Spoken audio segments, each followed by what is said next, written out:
Alright, so for the third day consecutive, Ukraine strikes the Russian critical military facilities, as in this case in Crimea, or the oil refinery and storage facilities, like it happened the last night in Rostov Oblast of Russia. Well, this strike happened really not far away from the main city of Crimea, Simferopol, and close to Gvardeyska military airfield. And you know, I have lots of the experience reviewing the kabooms which happened throughout this war, so 100% it's the Russian air defense system. With all of those traces, it's the rocket fuel burning. Judging on the smoke, I guess it was the big air defense system that was placed not far away from this military airfield, protecting it from ATACMS Storm Shadow, but that system couldn't protect itself. By the way, I used to fly to this commercial airport, which is located very close to the military one. It is the Simferopol International Airport. The last flight I did there in 2013. And the other kaboom happened on the Russian territory. For this strike, Ukraine used their own made long-range drones. And this is the result of the strike. At least 2 of the oil tanks caught fire. And here's the other video from the same Rostov region, so definitely something is on fire. The place of the kaboom is called the Atlas Oil Depot. And yes, Russia is using those oil depots for their army as well, especially in the hub logistics centers which are located not far away from the Ukrainian border, for example in Rostov region. So the aim for Ukraine is to cut the Russian munition, first of all, to target the Russian ammunition depots and warehouses, and also cut the Russian oil. By the way, my friends, hello and welcome. My name is Dennis and this is the latest update from Ukraine.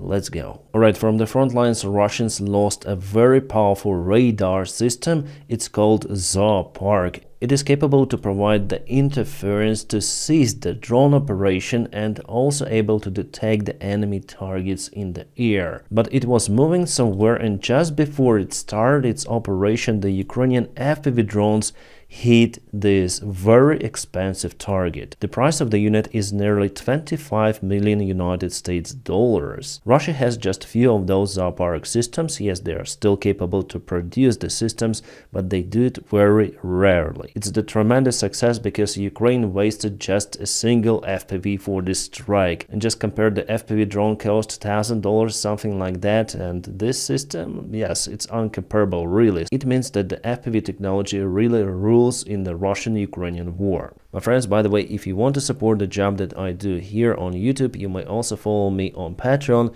I'll put the link for my Patreon page just in the video description below. Thank you so much for maintaining my motivation. And one more strike again happened on the Russian air defense system, Buk M3. It's the most modern version of this air defense. It was hit just with a simple drone drop. It was stopped and later on caught fire. This system is also very expensive. So from what I see, my friends, Ukraine is really focused on the Russian air defense capabilities, their logistics. It means that in the coming weeks, I think that we're gonna see more of the Ukrainian aviation in operation. Also, by the way, in the Kursk region, as it was in the beginning of the Kursk operation. And you know, for the last few days, there were a couple of the new Russian attack attempts in Kursk, but all of those were stopped by Ukrainian defenders, mostly with the help of the minefields, FPV drones, artillery systems, and Ukraine also uses Bradleys and Leopard tanks in Kursk. Alright, as with our first case in Crimea, this air defense system, as it is reported for now,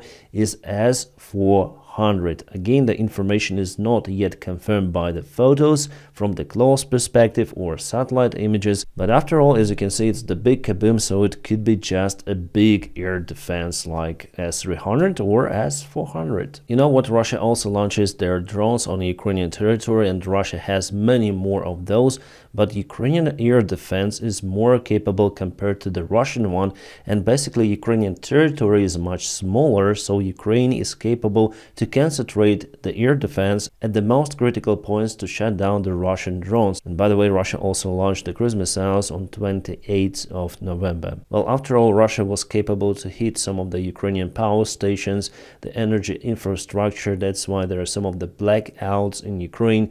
No complete blackout, but in some of the cities, villages and regions, there are definitely problems with electricity. A very funny video. Yes, there are no subtitles, but I may explain you what is happening there. So Putin says that Kazakhstan is almost a Russian-speaking country. Yes, he visited Kazakhstan yesterday, so he was at the same scene with the President Tokayev, saying that Kazakhstan is Russian-speaking, and let's see the response from Tokayev just at this stage. Страна, вы сами, наверное, почувствовали. Ең алдымен мен құрметті Владимир Владимирович мырзаға сізге зор алғысымды.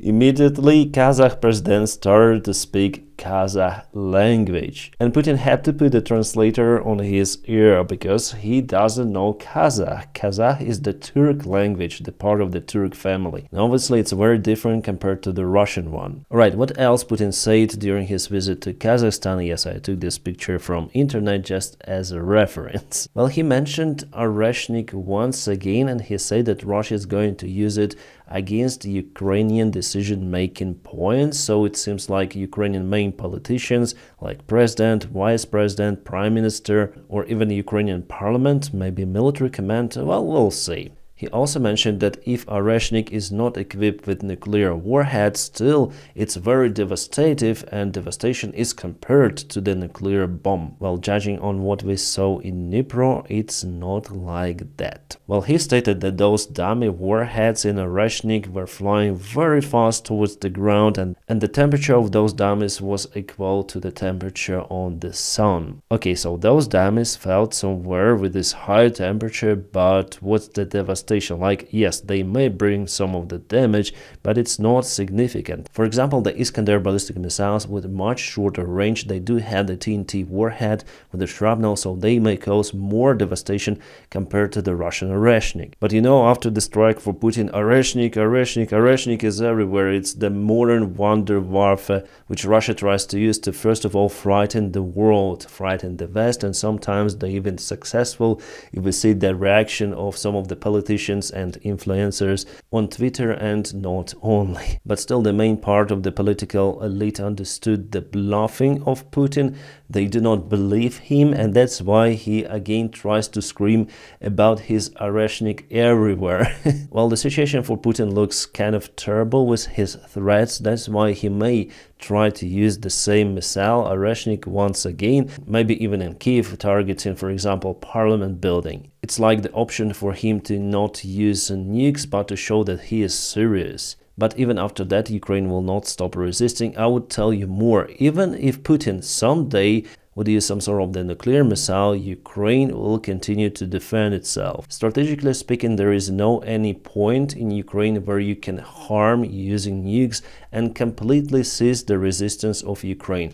Alright, president, parliament, but it all can be changed after some time. Also, there is no large group of the Ukrainian defense forces. They all situated elsewhere on the front lines. The Ukrainian military command again is not sitting at the same spot. They're moving also all around their command positions. So even using the nuclear warhead will not seize the Ukrainian resistance. It's just not possible physically. Well, also he mentioned that if Ukraine gathers the ability to produce nuclear weaponry, Russia will devastate Ukraine with all of the means. But you know, guys, for Putin it is getting definitely hard. For him it's now a fork. A fork is the meaning of decision-making point, where you have to go to one side or other. You cannot perform two tasks simultaneously. And I'm speaking here about the Aleppo city of Syria, which has almost been fallen already to the rebels' control. So yesterday rebels assaulted very close to the city suburbs. Today they entered the city, and according to the last information, rebels already went to the city center, so they're controlling this part. And what happens to Assad's army? Well, it's just running away as hell. Yeah, guys, I want you to understand that those forces which are taking Aleppo under control, they're not Ukrainian backed, as I heard from some of the resources or sources. They're mostly Turkish backed forces. It shows again that Turkey is not a Russian ally, and at the very beginning of the full-scale Russian attack on Ukraine, Turkey helped Ukraine a lot by blocking the Russian military ships from entering the Black Sea. And Russia simply didn't have enough ships to start, for example, the landing operation in Odessa. Yes, Turkey has the right to block its straits for the military ships. It's the part of the international agreement. And now Turkey basically caused Assad regime to capitulate in Aleppo. I believe that tomorrow or the day after tomorrow they will take this city.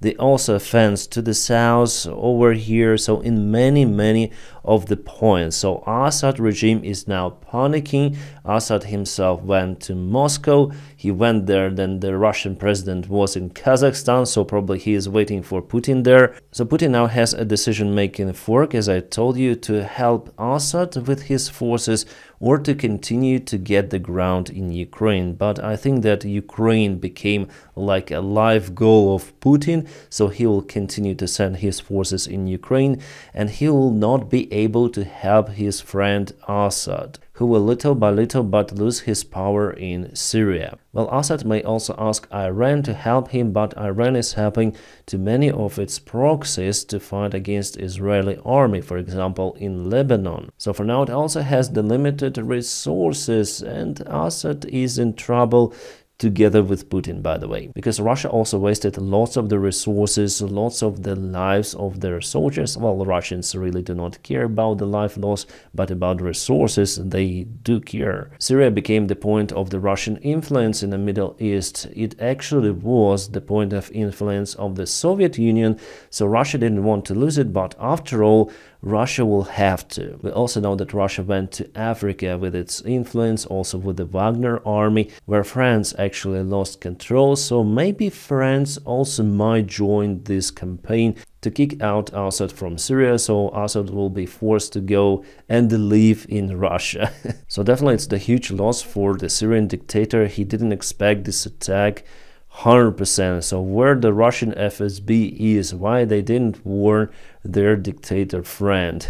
Well, it looks similar to the Kursk operation, just on a larger scale. So by the hour I'm recording this video, rebels are presented in two of those spots in the central part of Aleppo. The question goes now for Aleppo International Airport, which was actually the Russian military base for a very long time. I wonder if rebels would be able to capture some of the Russian airplanes and helicopters like Taliban did in Afghanistan with some of the vehicles from the United States Army. Well, it will be just a pure humiliation of Russia in that case, but I believe this scenario will work. So Russia will have to destroy their own airplanes or helicopters if they wouldn't like them to appear in the rebel army after all. And no, they cannot fly their airplanes out from this airport. The Russian Federation is very far away. Well, maybe they may fly towards Iran. Could be an emergency evacuation for them, but for helicopters, I don't think so. And this is the central part of Aleppo. Rebels are filming this video, so 100% they are in the central part of Aleppo city. That publics completely went crazy, saying that it's disaster for Russia as well. Plus we also have the video information that definitely the rebel forces are in Aleppo city. And they've also captured lots of the Russian weaponry which was supplied to the Assad regime, so rebels will have the opportunity to continue their fight. It's a Russian KAMAZ in some of the ammunition warehouse, and here you have lots and lots of the boxes, and those are the rebels. They also captured some of the Russian BMPs, armored vehicles. I think it's the BMP-2 they have, but they also have BMP-3, I guess. At least I saw that Russia delivered those, and this is the old tank, maybe T-62, and there was the T-55, but you know, it's still a capable tank. Some sort of the journalist with a press sticker is filming that stuff. Well, I'm not saying that those rebel guys are our friends, no, but they fight against our enemies directly or indirectly. Assad dictator regime is being supported by the Russian Federation, so if Assad loses in Syria, it means that the Putin's regime loses as well. So before Russia was forced actually to get their forces, some part of them from Syria, to fight in Ukraine, and now they are well concerned because they don't have anyone to send to Syria any longer. Well, maybe Wagner army would help with that, but they are in Mali somewhere in Africa, and Wagner is not that huge force after all, after Prigozhin and Utkin were captured by Putin's regime. And this is happening this night in Aleppo. People are really cheerful. They were waiting for the rebels, I guess. Some of the firework in action, so definitely they're not resisting against the rebels 100%. Well, on the south there is also one more city, Sarakib, where rebels are also very successful, so they have the ability to encircle this settlement. Also, they're advancing from the northern part, so I do expect that the Syrian forces will continue to withdraw from this entire area. Well, actually this entire place is already in a gray zone. It means that rebels are really successful. Well, maybe the Assad regime and Assad army is not that popular after all. Like, for example, the Afghan government forces were replaced by Taliban really fast, so the same idea is happening, I guess, over here. So without the external military force and influence, the Assad regime will collapse. I think it will happen like that. The external military is needed basically for the defense, as American army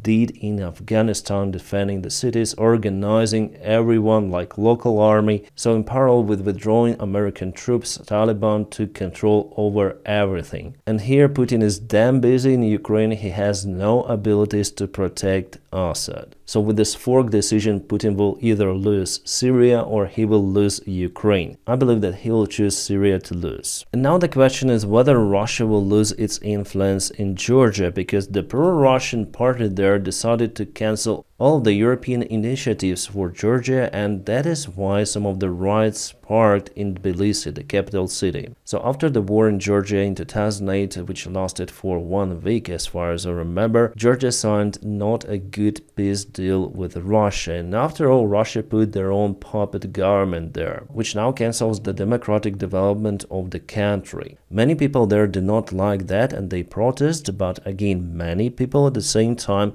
do afraid that Russia may strike Georgia, may attack it once again as they did in 2008 if they replace the pro-Russian puppet government. If we look at the situation development in Georgia, we also may forecast the events which potentially might happen in Ukraine, in case Ukraine signs a bad deal with Russia. But for Ukraine, it could be even more terrible. Alright, about the possible negotiations around the Ukrainian topic, well, CNN came out with this article.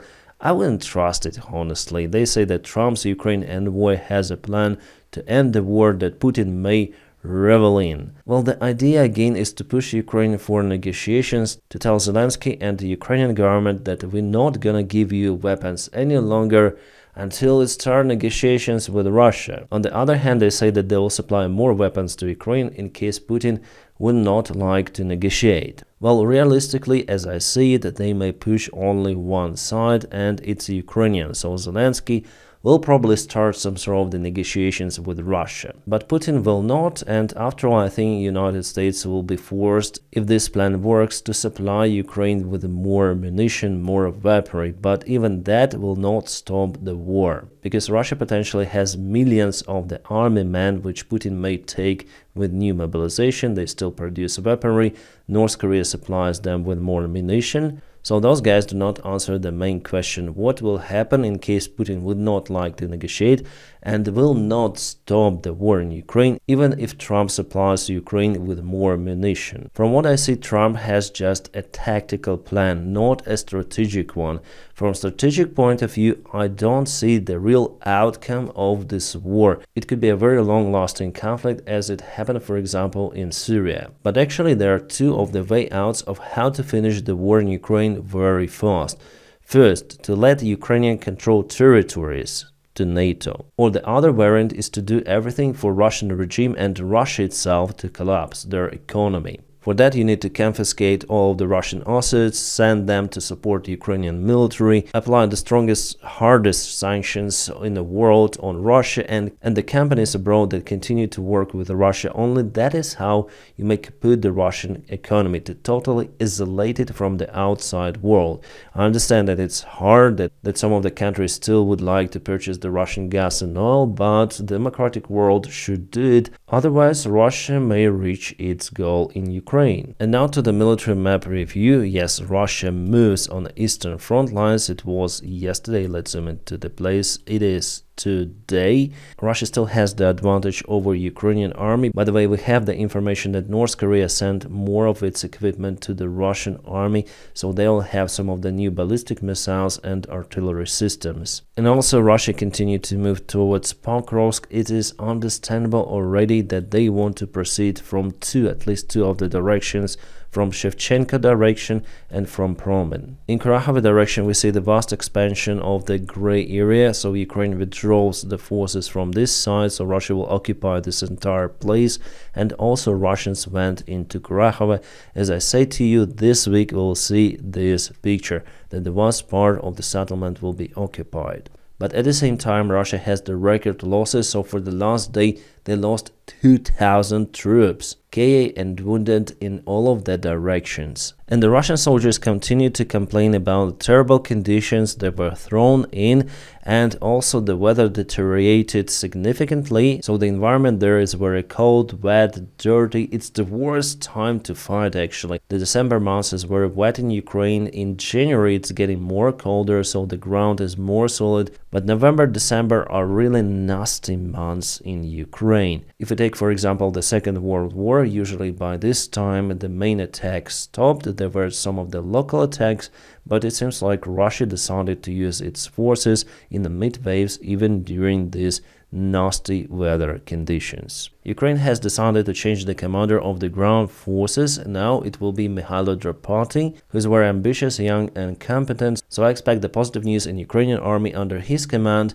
And again, he is not replacing Syrsky as many of the Russian media wrote. No, he is the commander of the ground forces of Ukraine, will be from tomorrow. But Ukraine also has the Air Force, Navy, military intelligence. Syrsky will lead that stuff, and this guy controls just the ground forces, which honestly nowadays do the most of the job. Now my friends, please don't forget to press your huge like to this video. By doing so you help me a lot, and as usual I wish you all a peaceful sky wherever you are, and have a great time.